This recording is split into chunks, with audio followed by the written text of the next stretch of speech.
Hey guys, new merch design is about to drop. Let me know if you want one in the comments below, and I might choose a winner. We would be honored if you would join us.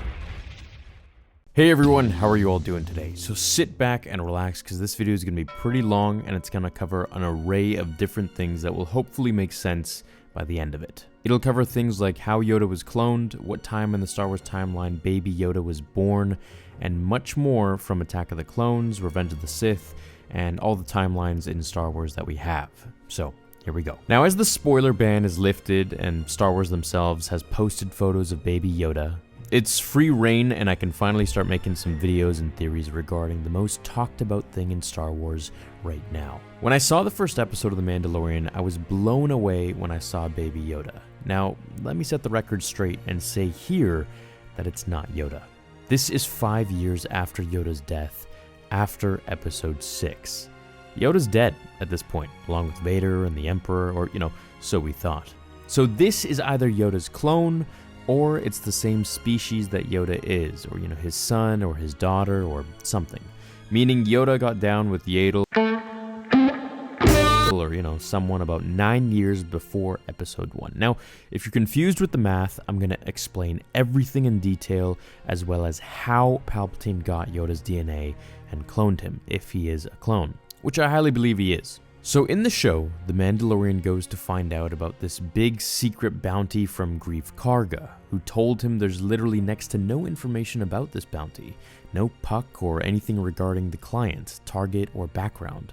All he gave the Mando was information to go to the address to get a face-to-face meeting. So, the Mando does so. As he enters the secret meeting point, he comes to greet the client played by Werner Herzog. Now, his name in the show hasn't been revealed, but he's just known as the client. So, the client wants the bounty dead. However, the scientist wants it alive. The scientist's name is Dr. Pershing, and he, very hiddenly, has a badge on his right shoulder. We can see this here. This badge is the same one that all the clones wore on their jumpsuits during Attack of the Clones. This means that he has some affiliation with Kamino, and being a scientist, well, if we put two and two together, then we can assume that he's a cloning scientist. Also considering the fact that he seems quite attached to Baby Yoda and gets all startled when the client says that Baby Yoda should be delivered dead, or, could be delivered dead. So here's what I think. I think this is Yoda's clone. I think it's Yoda as a child at age 50, which is how old they say he is in the show. Scientist Dr. Pershing manipulated Yoda's DNA, which I'll explain just how in several theories I have in this video. So he created a Force-sensitive Yoda, we all know that. Now, I made a long video addressing why Palpatine isn't a clone in Episode 9, where I explained that the ability to clone humans is extremely easy in Star Wars. However, cloning a Force-sensitive is next to impossible. If we look at Legends material, not canon, because we just don't have that information yet, maybe The Mandalorian will change that, or Episode 9 might reveal something for us.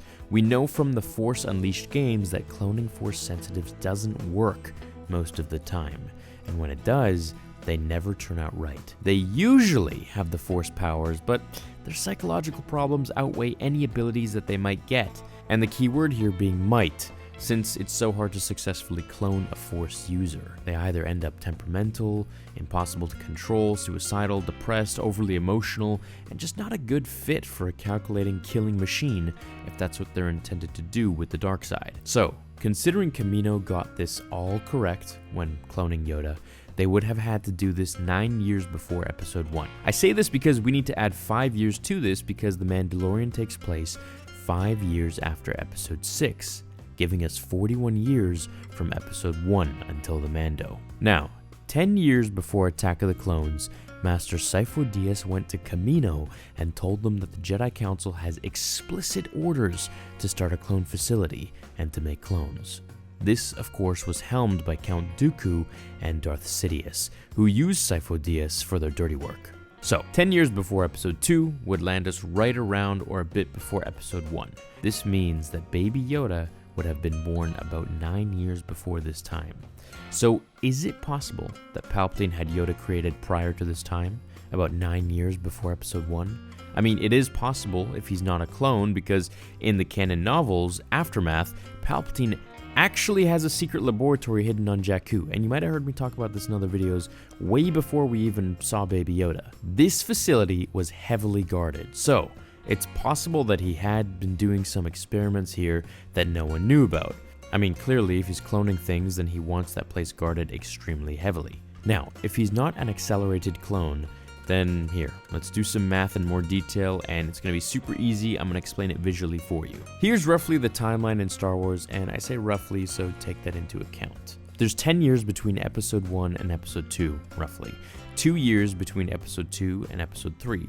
There's 20 years between Episode 3 and Episode 4.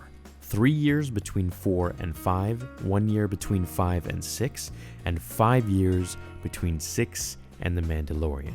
That makes 36 years from Episode 1 to the end of 6, plus 5 years to get us to The Mandalorian, which makes 41 years from Episode 1, where we met little Annie, until The Mandalorian. This means that Baby Yoda was born 9 years before Episode 1, on a rough scale. This is assuming, however, that the cloning process took the regular aging for his species and didn't double the aging speed like in Attack of the Clones for Jango Fett's clones, which were programmed to age twice as fast as normal to get them right into the action of the war without waiting so many years. This was revealed to Obi-Wan on his trip to Kamino in Episode 2, so assuming they started the cloning process 10 years before Episode 2, then the clones would have been about 20 by the time they were suiting up for the Clone Wars. This wouldn't work for Yoda's clone.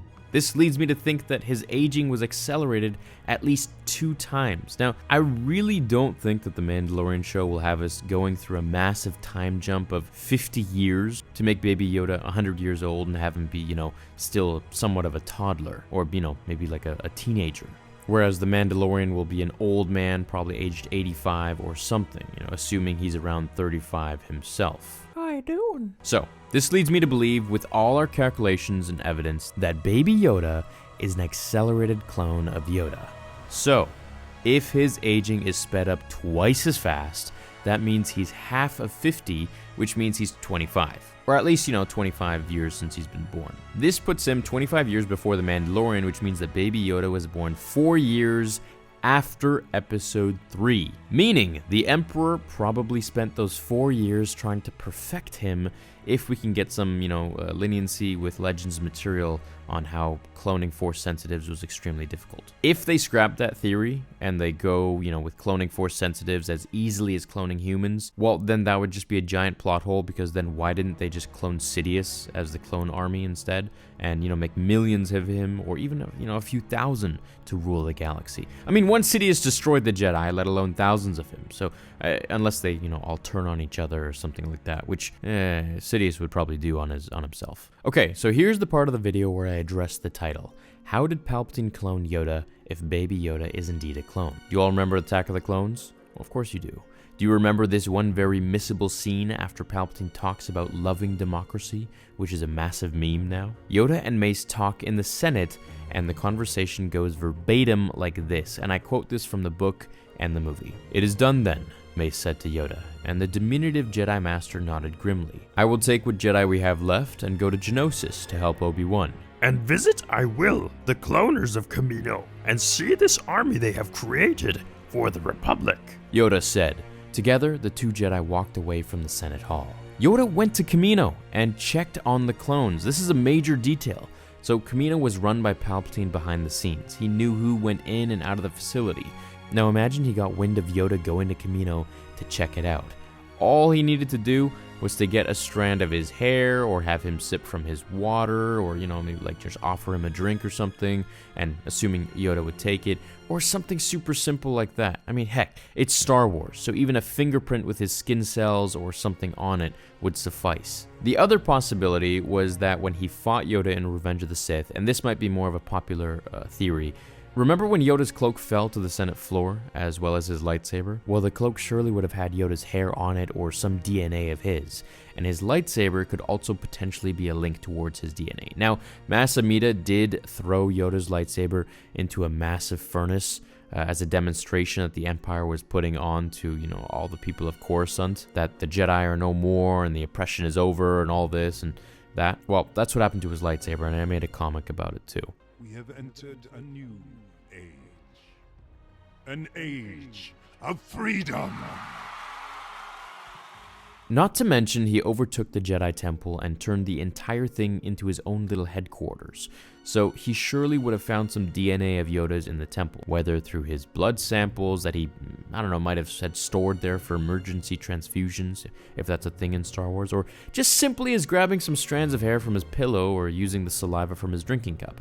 It was all accessible to him. I mean, he could have cloned the entire Jedi Council if he really wanted to at that point, or at least tried. So, Palpatine would spend the next 4 years after Episode 3 trying to clone him successfully. Knowing that Yoda's species lived to be over 900 years old, he would have definitely sped up his aging. I mean, I'm pretty sure he wouldn't have waited that many years in order to transfer his essence. I mean, he would have transferred his essence into, like a baby at that point, literally. And Palpatine was pretty old, so there's really no telling how much older he could have gotten, maybe 120 at most. I mean, in The Rise of Skywalker, he's going to be like 110 or 120, so that's that. Now, if he did accelerate his aging, it would have still given him a solid 450 years to train him as his apprentice or to use him, with essence transfer or whatever, if we're going more into Legends lore. Now, once the Empire fell, of course, the overseers of the operation were still alive, or at least some of them, and with Palpatine's contingency plan, he had members of the Empire, which turned into the First Order, which it was called,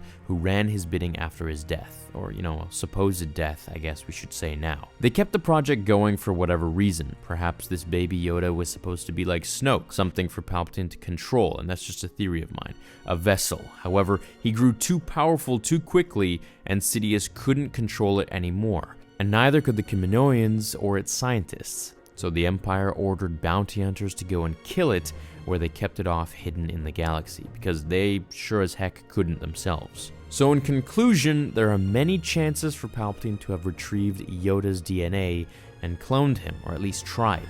My belief is that he was up to something for sure on the planet of Jakku with his secret lab.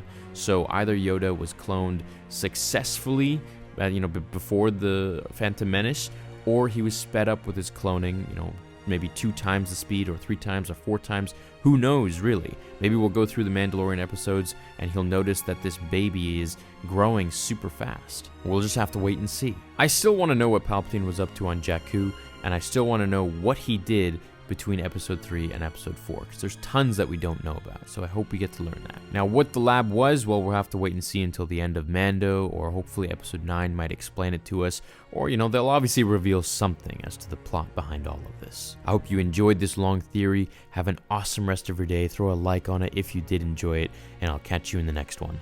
Until then, remember, the Force will be with you, always.